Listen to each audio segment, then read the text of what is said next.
Morning, home team officers and friends of the home team. The National Day Observance Ceremony is an important occasion which brings together the home team and its community partners to celebrate our National Day. It is also time for us to recognize and express our appreciation to officers who have made valuable contributions, as well as to ordinary members of the public whose civic-minded actions have contributed to help keep Singapore safe and secure. This year, 78 members of the public will be receiving the Public Spirited Award. I'm happy to note that for the first time, we will be giving the Minister's National Day Team Award to two non-MHA agencies for the contribution to national security. These two are volunteer groups whose work has become a key aspect of our counter-terrorism program in Singapore. One is the Religious Rehabilitation Group, and the other is the Interagency Aftercare Group. I hope that their efforts will inspire others to join in the work of enhancing our society's vigilance and resilience against the threat of extremism and jihadist terrorism. Although I've said it many times before, I think it bears repeating that the effectiveness of the home team to keep Singapore safe and secure rests not only on its professional competencies, but also on the strength of the public support that the home team enjoys. Indeed, a reflection of that support is seen in the large number of volunteers which the home team has attracted. Today, we have more than 10,000 volunteers assisting us in a host of programs managed by the different home team departments.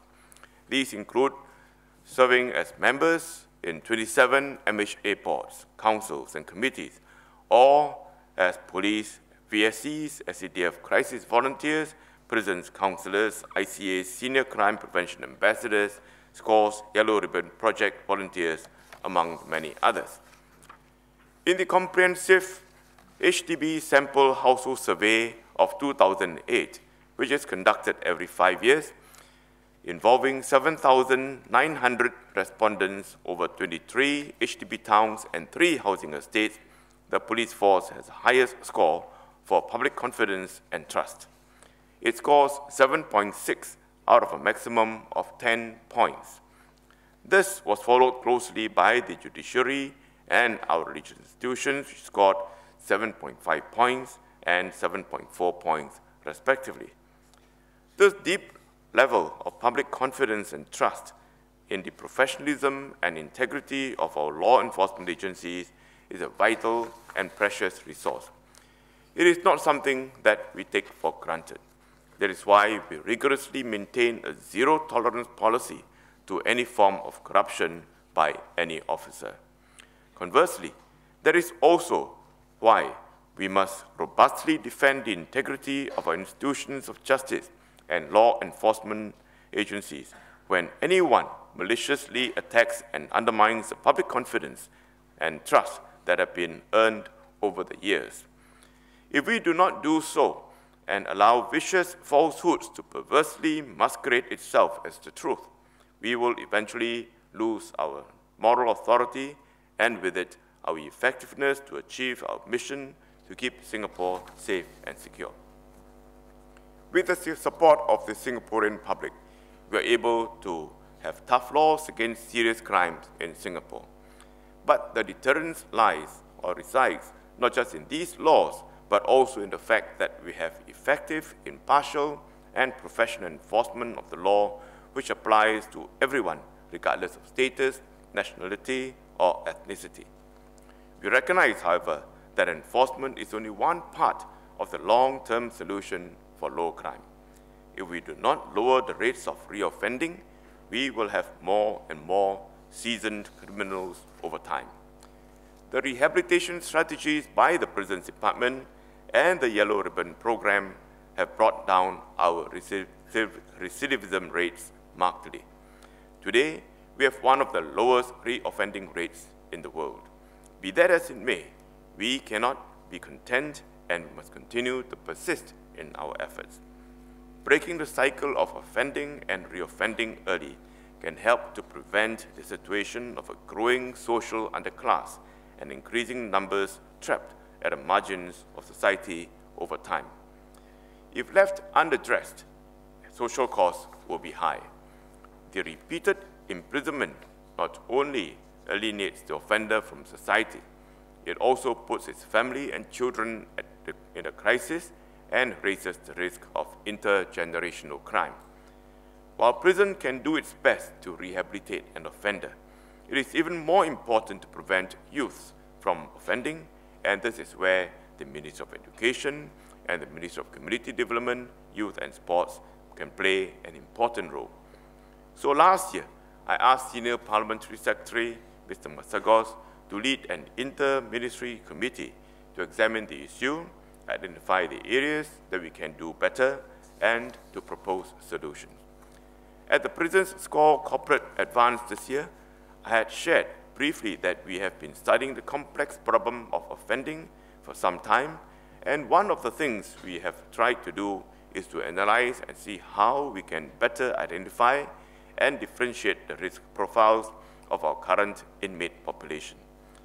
We have been engaging key stakeholders and community partners over the last year to share with them more detailed information and statistics on crime, drugs, and offender statistics to solicit feedback in understanding the social problem of offending and re-offending.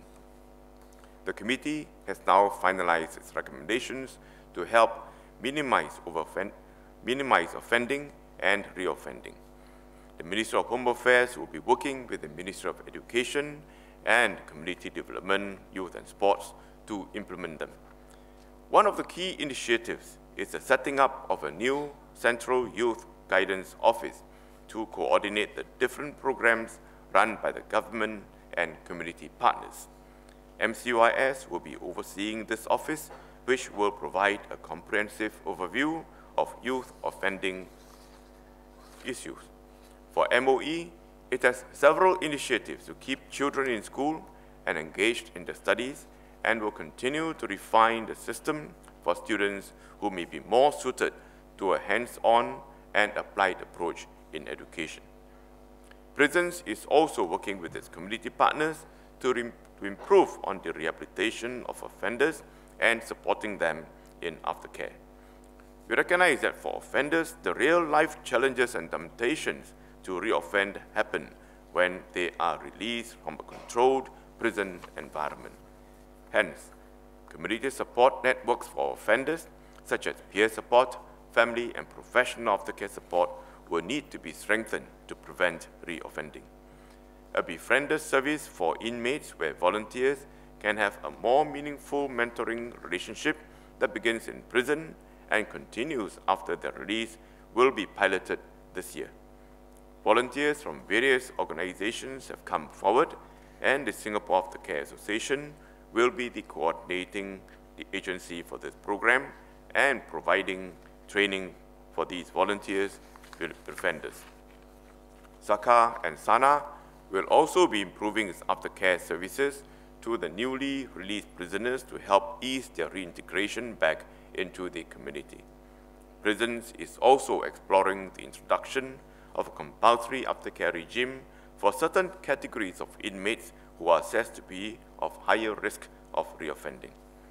Prisons, SANA, and selected grassroots organizations will also be introducing in phases a system for grassroots organizations to provide support to families of offenders from their neighborhood, modeled after a grassroots program, We Care, at Admiralty, pioneered by Parliamentary Secretary Dr. Baliki Osman. I do not know how successful our efforts will turn out, but I do know that we must try. I also know that we will probably have to learn and adapt as we go along. I am also sure that, like most complex problems in any developed society, the solution cannot be found in a single agency. A whole-of-government approach working with its community partners is necessary. Our experience in the Home Team has taught us that over the years, trusted partnership between the government and its people is the vital key to finding and achieving any lasting, sustainable and meaningful success over society's challenges and problems. Finally, I wish you all a happy National Day. Thank you. Thank you, DPM Wong.